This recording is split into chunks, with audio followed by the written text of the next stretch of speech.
This is my DIY van conversion of a 2015 Ford Transit 350 HD Dully. This is a 3.2 liter turbo diesel, and in this episode we are getting into the plan, demo, and prep for subfloor. So welcome to my channel, and I hope you enjoy this series. Not a Sprinter, it's a Ford Transit.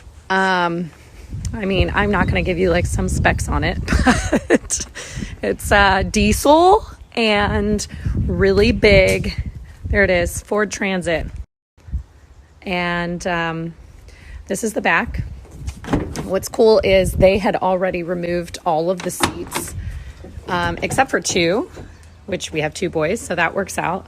All of this will have to be obviously taken apart, but it's in really good condition. One owner, it's a 2015, and this is the inside. Here's the two driver seats, and it's pretty much just like a blank slate. So I have no idea what we're doing. Okay, so it is the sliding door, sorry, we live on a slope, is on the passenger side. So we don't know exactly what our layout's going to be, but more than likely, well, for sure we're going to have our bed in the back, and then more than likely our kitchen area will maybe be like right here. We really want a shower and toilet, so that's going to probably be somewhere over there. I don't know. We're going to get tape and kind of tape out different options to try and get a feel for what we want. And then I need to start removing all the panels. There's airbags in all of these, so hopefully I don't get black eyes. I need to figure out how to do that. But yeah, we need to just remove it all, blank slate, get some tape, figure out a layout. All of these panels, everything has to be removed. So where it will be down to like metal. So it kind of sucks because it's all like in such good condition. You feel like you're ruining it, but it has to come down in order to insulate, run your wiring, build a frame. This guy, I can't even think. But so I'm inside and I'm gonna slowly maybe try and do that. I looked up how to remove airbags. Still super scared, but it looks really easy. So hopefully it don't explode in my face. And Chad just couldn't wait to wash this bad boy. So he's gonna be washing it, and we're gonna be hopefully not getting beat up by airbags. Okay, so this is, not that I know, but this is like the panels that come on the walls. All that was holding them on was these little plastic things. I pried them out with a little flathead. So if you look underneath, see how there's like these open areas? You have to run, you have to like put insulation in there. My hair is crazy. So that's why all of this has to come off, and then all these holes will get filled with insulation, and all your wiring, like I guess, what is it, conduit, goes through there as well. So this is just like one little one, but it's stuck on the speaker over there, so I need to figure that out. And one's off. Okay, so I'm playing around with this program called Vanspace 3D, and I'm just trying to get a feel of what I like functionally. This is obviously not how it's going to look. We have to have open because the boys, we can't just leave them back here during travel without them. But this is kind of what we're thinking. So we want like a full shower. You put the toilet in the shower.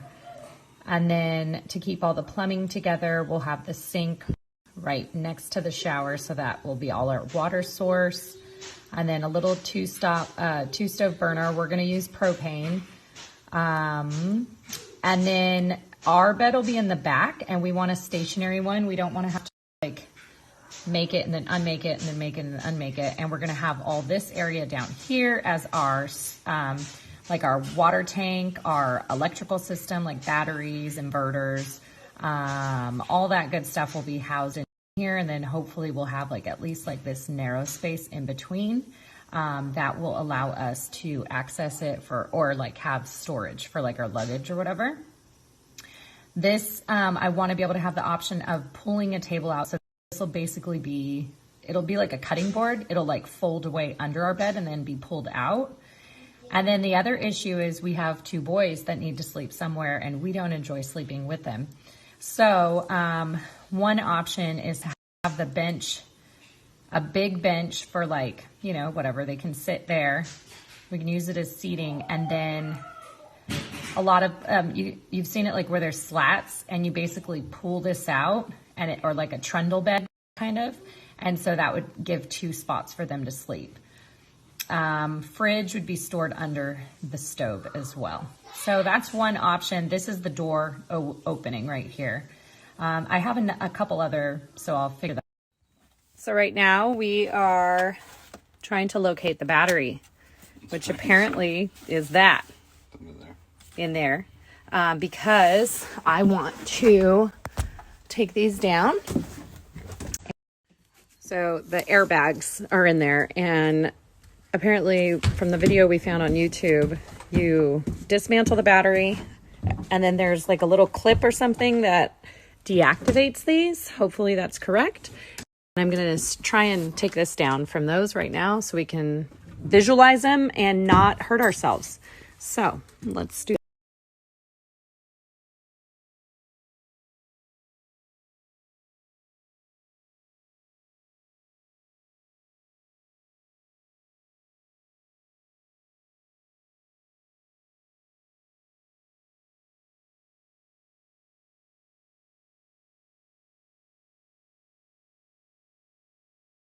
Okay, so we got the first, or the back 2 panels off, and this is the clip. I'm actually really excited because that's exactly what it looks like in the video, and supposedly, all you do is take that orange thing out, and it makes it not work anymore. Should one of us get out just in case one of us dies?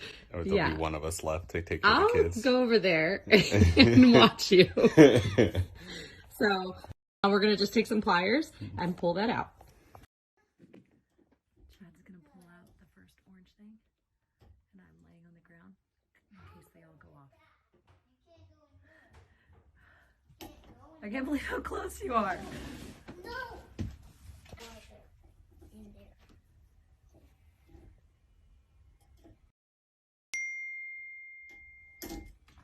Did it come out? Yeah. Okay. And That now, didn't come out well. what doesn't?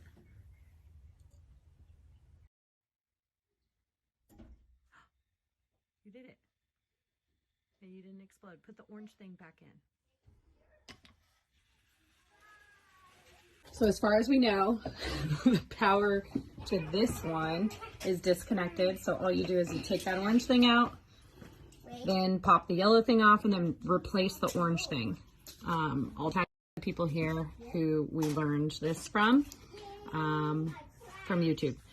So we have a few more to do.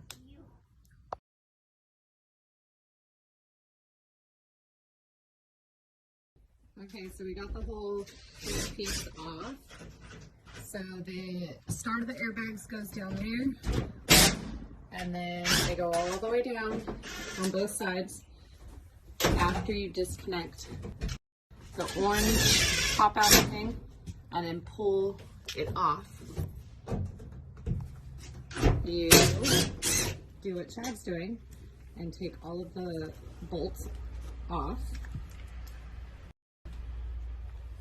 So all of these that are holding them in place, and they basically just fall down like that.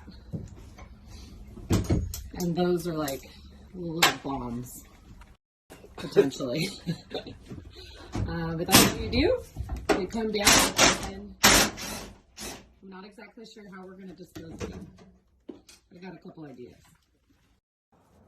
And it's free. Oh, and it didn't explode. All right, how do we get So that way we can save this panel and pop it back up. We just cut the little tethers at the end that we attach them with bolts, but we're just leaving them in. So this is what it looks like. And this is like just a soft little thing that has this red lever, and you have to be able to pull it back and get a screwdriver in that. And so I'm gonna leave the screwdriver like that, how it's holding it out. And I'm gonna get another one and do it to this.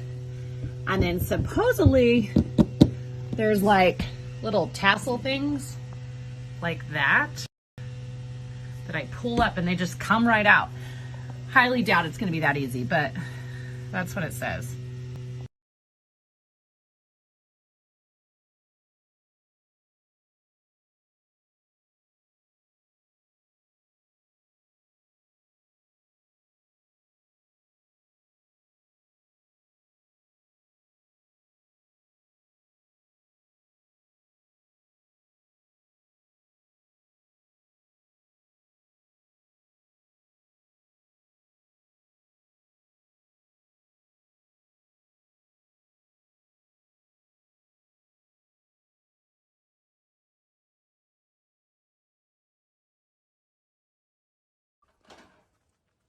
Okay, wait, hold on. I'm gonna pull this up.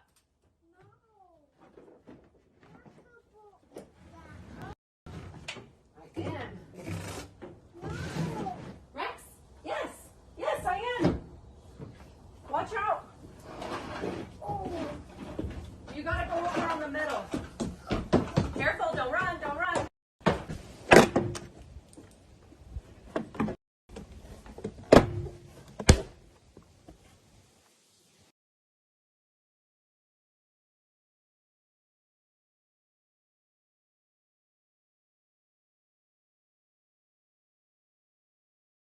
Okay, I just ran to the store. I'm gonna get all of these out. If you're ever doing this, T55. And this one will let me use my impact driver, so should be famous last words, pretty easy. So what I'm doing is taking like a little handheld one with my T55, and I'm basically loosening them just so that they're like not ridiculous. And then I'm gonna, like, once they just move a tiny bit like that, I'm doing that to all of them, and then I'll use my impact driver to pop them up.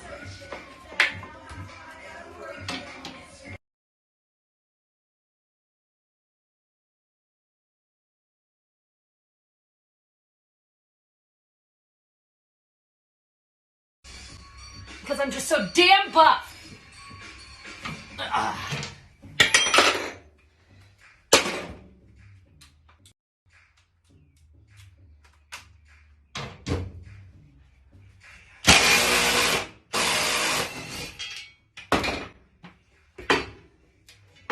Hell yes. 2 down, like 5,000 more to go.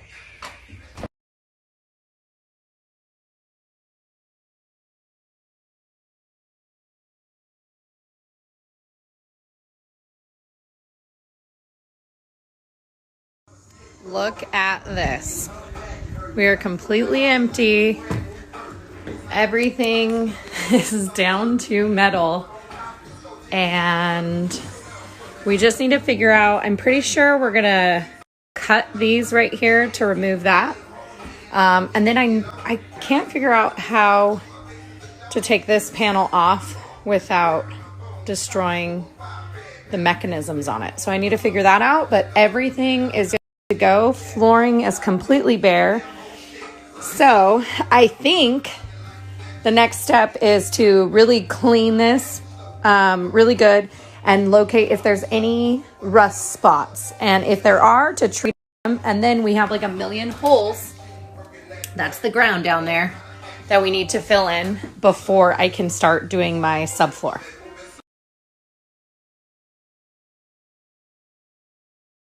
So, okay, I have it all cleaned.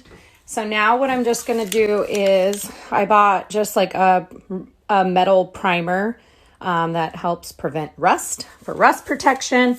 And all of these, see, you can see the ground down there. But I'm just going to give a little coat of this all around the little holes. And then I am going to use an epoxy, hopefully, to fill those. I'm going to try on some of these back ones first, see if it works, and then we'll go from there. Okay, so I have all my holes painted. You can really see how many holes are in my ground. And then on all the ones that are not bolts, I used, I'll put a picture of it here. It's JB Weld product, and it's basically like an epoxy putty. It comes in a little stick like this, and you just cut off the amount that you need and knead it together in your hands. It takes like, I think it hardens in like 5 minutes. So you only use what you're gonna use at that moment. And then just putty it. It's like literally like Play-Doh. Put it over it, and then within 60 minutes, I believe, is the dry time. And you can supposedly like drill through it. It turns into like a steel, I guess. So that's what I used on all the little ones that are not bolts. All the ones that are bolts, I'm actually going to take the bolt that I took out and drill it back in. But before I put it all the way in, I'm going to put a silicone adhesive around it so that it seals it. And then it allows for movement for when we're driving. They won't like come out or whatever. This is all going to be covered up by my subfloor, so I don't care that it looks like this. And I'll show you the silicone as soon as I get it. Okay, I finished, I think, my to-do list. So every bolt is silicone down. My holes are epoxied. The whole floor is done. I removed the big, huge pile of all of the stuff that was in here into the dump trailer. I'm pretty sure that I have my layout finalized, so I'll retape that again. I'm going to do kill mat ice insulation over the wheel wells. And then I think for the framing, I'm going to use a combination of 1x2s and 1x4s and laying them in these panels.